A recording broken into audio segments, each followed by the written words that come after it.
നമ്മൾ ഇന്ന് monocot സ്റ്റെമ്മിൻ്റെ secondary growth ആണ് പഠിക്കാൻ പോകുന്നത്. സാധാരണ നമ്മൾ എന്താ പറഞ്ഞത്, ഡൈക്കോഡ് സ്റ്റെമ്മിനും ഡൈക്കോഡ് റൂട്ടിനുമാണ് സെക്കൻഡറി ഗ്രോത്ത് പ്രസൻ്റ് ആയിട്ടുള്ളത്. അതായത് ഈ ഡൈക്കോഡ്സിൻ്റെ കേസിലാണ് വാസ്കുലാർ ബണ്ടിൽസിൽ, അതായത് in between xylem and phloem cambium present ആയിട്ടുള്ളത്. അതായത് ഓപ്പൺ വാസ്കുലാർ ബണ്ടിലാണ്. They are open for secondary growth. But in case of monocot root and stem cambium is absent in between xylem and phloem.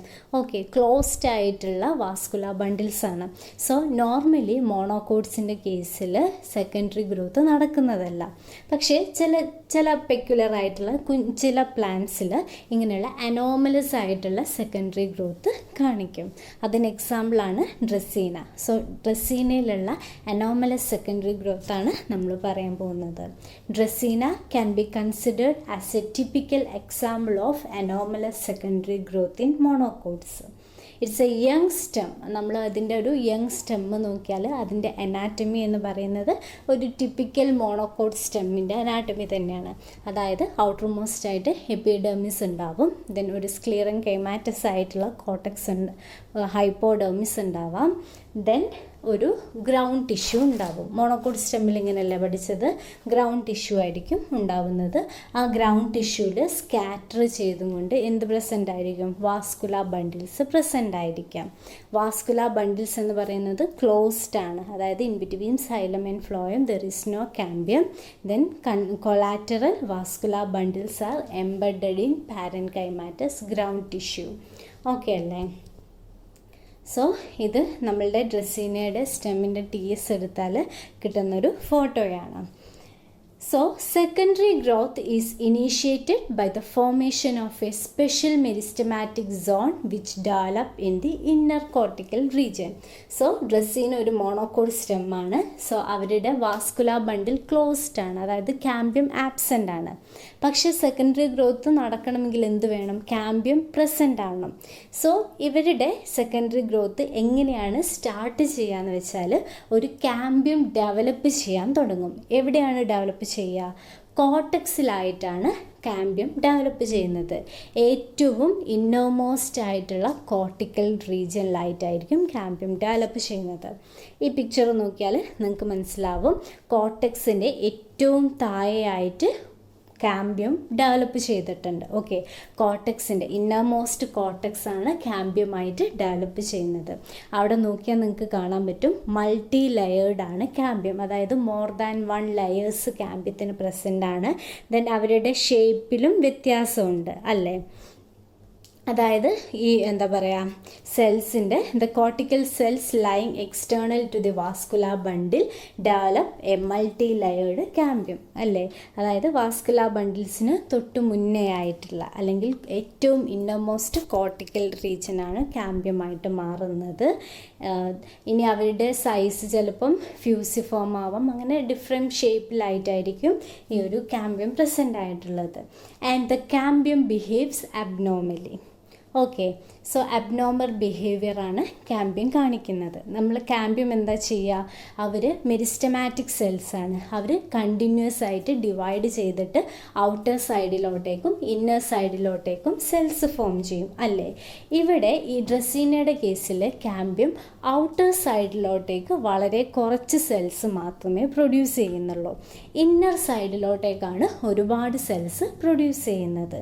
Okay, it cut off A few cells on the outer side and large number of cells towards the inner side. Outer സൈഡിലോട്ടേക്ക് അവരെന്താ form ചെയ്യുന്നതെന്ന് അറിയോ? They form parenchymatous cells. Okay, cambium divide ചെയ്തിട്ട് അതിൻ്റെ പുറത്തോട്ടേക്ക് outer സൈഡിലോട്ടേക്ക് parenchymatous cells ആണ് form ചെയ്യുന്നത്. ഇന്നർ സൈഡിലോട്ടേക്ക് ന്യൂമറസ് സെൽസ് ഫോം ചെയ്യുന്നുണ്ടെന്ന് പറഞ്ഞു. ഇത് എന്തൊക്കെയാണ്? ഒന്ന് പാരൻകൈമാറ്റസ് സെൽസും പാർട്ട്ലി, അതായത് പകുതി പാരൻകൈമാറ്റസ് സെൽസും അതുപോലെ പകുതി വാസ്കുലാർ നേച്ചറുള്ള സെൽസും ഫോം ചെയ്യും. ഓക്കെ, അതായത് ഇന്നർ സൈഡിലോട്ടേക്ക് പാരൻകൈമാറ്റസ് സെൽസും ഫോം ചെയ്യും, അതുപോലെ തന്നെ സെക്കൻഡറി സൈലം ആൻഡ് സെക്കൻഡറി ഫ്ലോയവും പ്രൊഡ്യൂസ് ചെയ്യും. ഓക്കെ, വാസ്കുലാർ ടിഷ്യൂസും ഫോം ചെയ്യും, അതായത് സെക്കൻഡറി വാസ്കുലാർ ടിഷ്യൂസ് ഫോം ചെയ്യും. ഓക്കെ, ദെൻ നമ്മൾ പറഞ്ഞു ഇന്നർ സൈഡിലോട്ടേക്ക് പാരങ്കൈമ സെൽസ് ഫോം ചെയ്യുന്നുണ്ടെന്ന്. അവരുടെ സെൽ വാളിൽ ലിഗ്നിൻ ഡെപ്പോസിഷൻ നടന്നിട്ട്, അതായത് ലിഗ്നിഫൈഡ് ആയിട്ട് മാറും. അങ്ങനെ പാരങ്കൈമ ലിഗ്നിഫൈഡ് ആയാൽ നമ്മൾ കൺജക്റ്റീവ് ടിഷ്യൂ എന്ന് പറയും. കൺജക്റ്റീവ് ടിഷ്യൂസ് ഫോം ചെയ്യും. ഓക്കെ അല്ലേ? ഇനി നമ്മൾ പറഞ്ഞു ഇങ്ങനെ കാമ്പിയം പാരങ്കൈമാറ്റസ് ടിഷ്യൂസും ഉണ്ടാക്കും, അതുപോലെ വാസ്കുലാർ ടിഷ്യൂസും ഉണ്ടാക്കും. ഇന്നർ സൈഡിലോട്ടേക്ക് പാരങ്കൈമാറ്റസ് ടിഷ്യൂസ് കൺജക്റ്റീവ് ടിഷ്യൂ ആയിട്ട് ഫോം ചെയ്യും. ഇനി നമ്മളുടെ കാമ്പിയം ഒന്നെങ്കിൽ ഒരു കാമ്പിയം നമ്മൾ പറഞ്ഞു മൾട്ടി ലെയേർഡ് ആണെന്ന് പറഞ്ഞു, മോർ ദാൻ 1 ലെയേഴ്സ് ഉണ്ടാവും. ഈ വാസ്കുലാർ ടിഷ്യൂസ് ഉണ്ടാക്കാൻ വേണ്ടി ഒന്നെങ്കിൽ മോർ ദാൻ 1 ലെയർ അല്ലെങ്കിൽ ഒന്നിൽ കൂടുതൽ റോ ഓഫ് കാമ്പിയം പാർട്ടിസിപ്പേറ്റ് ചെയ്തിട്ടുണ്ടാവും. അതായത് എ സെറ്റ് ഓഫ് കാമ്പിയം അല്ലെങ്കിൽ എ ടയർ ഓഫ് കാമ്പിയം ഈ ഒരു വാസ്കുലാർ ടിഷ്യൂ ഫോർമേഷനിൽ പാർട്ടിസിപ്പേറ്റ് ചെയ്തിട്ടുണ്ടാവും. Secondary xylem and secondary phloem ഫോർമേഷനിൽ പാർട്ടിസിപ്പേറ്റ് ചെയ്തിട്ടുണ്ടാവും. അല്ലെങ്കിൽ ഒരൊറ്റ സിംഗിൾ സെല്ല് മാത്രമേ ഈ ഒരു സെക്കൻഡറി സൈലം ഫ്ലോയം ഫോർമേഷനിൽ പാർട്ടിസിപ്പേറ്റ് ചെയ്യുന്നു. അതായത് ഒരൊറ്റ ക്യാമ്പിൽ ഇനീഷ്യൽ മാത്രമേ പാർട്ടിസിപ്പേറ്റ് ചെയ്തിട്ടുണ്ടാവൂ. Okay. In the formation of secondary vascular bundle, usually the cells from one or all the tiers of cambium participate. Okay. ഇങ്ങനെ നമ്മൾ പറഞ്ഞു ഒന്നെങ്കിൽ ഒരൊറ്റ സെല്ലായിരിക്കും പാർട്ടിസിപ്പേറ്റ് ചെയ്തിട്ടുണ്ടാവുക, അല്ലെങ്കിൽ നമ്മൾ പറഞ്ഞു റോസ് ആയിട്ടാണ് ലെയേഴ്സ് ആയിട്ടാണ് ഉള്ളതെന്ന്. അപ്പോൾ മോർ ദാൻ 1 ലെയേഴ്സിലുള്ള സെൽസ് പാർട്ടിസിപ്പേറ്റ് ചെയ്തിട്ടുണ്ടാവും. ഇങ്ങനെ ഇപ്പം മോർ ദാൻ 1 ലെയേഴ്സിലുള്ള കാമ്പിയം വാസ്കുലാർ ടിഷ്യൂ ഫോർമേഷനിൽ പാർട്ടിസിപ്പേറ്റ് ചെയ്തിട്ടുണ്ടെങ്കിൽ ആ ഒരു sometimes the median part of the bundle is formed from the cells of 1 raw.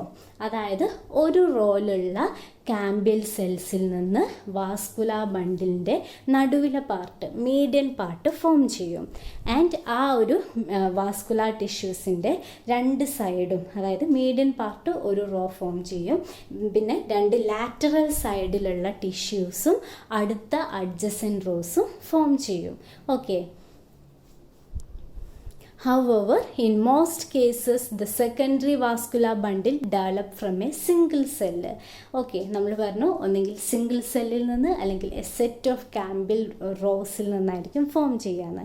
So most of the cases ഒരു സിംഗിൾ സെല്ലിൽ നിന്നാണ് വാസ്കുലാർ ടിഷ്യൂസ് ഫോം ചെയ്യുന്നത്. ആ സെല്ലിനെയാണ് നമ്മൾ കാമ്പിൽ ഇനീഷ്യൽ എന്ന് പറയുന്നത്. ആ സെല്ല് എന്ത് ചെയ്യും? ഡിവൈഡ് ചെയ്തിട്ട് വാസ്കുലാർ ബണ്ടിൽസ് ആയിട്ട് മാറും. ഓക്കെ. So, ഈ cell the cell function as vascular bundle initial. So ഈ ഒരു single cambial initial cells divide ചെയ്യാൻ തുടങ്ങും. ആദ്യം അവരെന്ത് ചെയ്യും? ആൻറ്റി ക്ലൈനൽ ആയിട്ടാണ് ഡിവൈഡ് ചെയ്യുക. ആൻറ്റി ക്ലൈനൽ ഡിവിഷൻ എന്തായിരുന്നു? ഇതിൽ സെക്കൻഡ് പിക്ചർ കണ്ടാൽ നിങ്ങൾക്ക് മനസ്സിലാവും. സാധാ ആ ഒരു ടിഷ്യൂസിലുള്ള ബാക്കി സെൽസിന് റൈറ്റ് ആംഗിൾ ആയിട്ടാണ്, അല്ലെങ്കിൽ ആ ഒരു ആൻറ്റി ക്ലൈനൽ ആയിട്ടായിരിക്കും ഡിവിഷൻ നടക്കുന്നത്. ഓക്കെ. സോ ഒരു സെല്ല് 2 വട്ടം ആൻറ്റി ക്ലൈനലായിട്ട് ഡിവൈഡ് ചെയ്യും. അങ്ങനെ 3 സെൽസ് ഫോം ചെയ്യും. ദെൻ ആ കാമ്പിയൽ ഇനീഷ്യൽ സെൽസ് ബാക്കി പെരിക്ലൈനലായിട്ട് ഡിവൈഡ് ചെയ്യും. ദെൻ ഇറഗുലറായിട്ട് ഡിവൈഡ് ചെയ്തിട്ട് ഒരു മാസ് ഓഫ് സെൽസ് ഫോം ചെയ്യും. പെരിക്ലൈനൽ എന്ന് വെച്ചാൽ പാരലലായിട്ടാണ് ഡിവൈഡ് ചെയ്യുക. ഓക്കെ. സോ ഇങ്ങനെയൊന്നും ആലോചിക്കേണ്ട. നിങ്ങൾ ആലോചിക്കുക, ഒരു സിംഗിൾ സെല്ലിൽ നിന്ന് ഒരു മാസ് ഓഫ് സെല്ല് ഫോം ചെയ്യും ഒരു സിംഗിൾ കാമ്പിയൽ ഇനീഷ്യലിൽ നിന്ന്. ഇത് വളരെ ഡീറ്റെയിൽ ആയിട്ട് പറയുന്നുണ്ട്. So it divides twice anticlinal to form a row of 1 or 2, 3 cells. These cells further undergo periclinal division to form peripheral cells. Then irregular-ആയി ഡിവൈഡ് ചെയ്തിട്ട് ഒരു മാസ് ഓഫ് സെൽസ് ഫോം ചെയ്യും. ഇങ്ങനെ മാത്രം ആലോചിക്കുക. ഒരു സിംഗിൾ കാമ്പിയൽ ഇനീഷ്യൽ ആണെങ്കിൽ അത് ഡിവൈഡ് ചെയ്തിട്ടൊരു മാസ് ഓഫ് സെൽസ് ഉണ്ടാവും. എന്നിട്ട് ആ സെല്ലിൻ്റെ സെൻട്രലുള്ള ടിഷ്യൂസ് എന്തായിട്ട് മാറും? ഫ്ലോയമായിട്ട് മാറും. ആൻഡ് പെരിഫറിയിലുള്ള സെൽസ് സൈലമായിട്ട് മാറും. അതായത് വാസ്കുലാർ ടിഷ്യൂസ് എങ്ങനെയാണ് ഫോം ചെയ്യുന്നത്? ഫ്ലോയമായിരിക്കും നടുവിൽ, സൈലമായിരിക്കും ചുറ്റും. ഈ ഫ്ലോയം സറൗണ്ടഡ് ബൈ സൈലം, ഇതിനെ നമ്മൾ എന്താ പറയുക? ആംഫിവാസൽ വാസ്കുലാർ ബണ്ടിൽസ് ആണ് ഫോം ചെയ്യുന്നത്. Okay. Such a type of vascular bundles in which phloem cells surrounded by xylem elements are called amphivasal vascular bundle. ഈ പിക്ചർ കണ്ടാൽ നിങ്ങൾക്ക് മനസ്സിലാവും ഫ്ലോയമാണ് സെൻറ്ററിലുള്ളത് and phloem is surrounded by xylem. Xylem ചുറ്റിലുമുണ്ട്. ഇതിനെയാണ് നമ്മൾ ആംഫി വാസൽ വാസ്കുലാർ ബണ്ടിൽ എന്ന് പറയുന്നത്. ഓക്കെ അല്ലേ? So such a type of bundles are called amphivasal bundles. Then ഇങ്ങനെ ഒരു സെറ്റ് നമ്മളുടെ സെക്കൻഡറി ടിഷ്യൂസ് ഫോം ചെയ്യും. ദെൻ അടുത്ത സെറ്റ് ഫോം ചെയ്യുമ്പോൾ the cambium may again behave abnormally, അതായത് അവർ പൊസിഷൻ ചേഞ്ച് ചെയ്യും. ഇപ്പം എവിടെയാണോ പാരങ്കൈമ സെൽസ് പ്രൊഡ്യൂസ് ചെയ്തത് ആ സ്ഥലത്ത് വാസ്കുലാർ ടിഷ്യൂസും പ്രൊഡ്യൂസ് ചെയ്യും. അതുപോലെ തന്നെ വാസ്കുലാർ ടിഷ്യൂസ് പ്രൊഡ്യൂസ് ചെയ്ത സ്ഥലത്ത് പാരങ്കൈമ ടിഷ്യൂസും അടുത്ത സെറ്റിൽ ഫോം ചെയ്യുന്നുണ്ടാവും. Okay, the cambial initial which is destined to form vascular bundle now form vascular elements in the region where destined parenchyma is to be formed. As a result, the second row of vascular bundle is formed alternating in position with the first ring. അതായത് നമ്മൾ ഈ പിക്ചറിൽ നോക്കിയാൽ മനസ്സിലാവും, ആദ്യം vascular tissues form ചെയ്യുന്ന സ്ഥലത്ത് രണ്ടാമത്തെ റോയിൽ പാരങ്കൈമ ടിഷ്യൂസ് ആയിരിക്കും ഉണ്ടാവുക.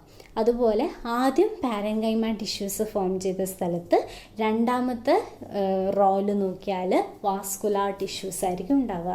സോ ഇതൊരു കാമ്പ്യത്തിൻ്റെ അബ്നോർമൽ ബിഹേവിയർ ആണ്. ആദ്യം വാസ്കുലാർ ടിഷ്യൂസ് ഉണ്ടാക്കി കൊടുത്ത് അടുത്ത സെറ്റ്, അതായത് സെക്കൻഡ് റോയിലോട്ട് എത്തുമ്പോൾ എന്തുണ്ടാക്കും? പാരങ്കൈമ ടിഷ്യൂസ് ഉണ്ടാക്കും. ഓക്കെ, സോ ഇങ്ങനെ എഗെയിൻ അബ്നോർമലായിട്ട് കാമ്പ്യം ബിഹേവ് ചെയ്യും. Okay, similarity in the activity and position of vascular bundles keep on changing with the result that vascular bundles are arranged in concentric rings. Vascular bundles of the last ring are embedded in a mass of lignified conjunctive tissues. Then നമുക്കറിയാം periderm ഫോർമേഷനും നടക്കുന്നുണ്ട്. അതായത് cork cells outer സൈഡിലും ഈ ഡ്രസ്സീനയുടെ കേസിൽ form ചെയ്യുന്നുണ്ട്. Okay, അത് നോർമലായിട്ട് തന്നെ. സോ ഇതാണ് anomalous secondary growth in dracaena.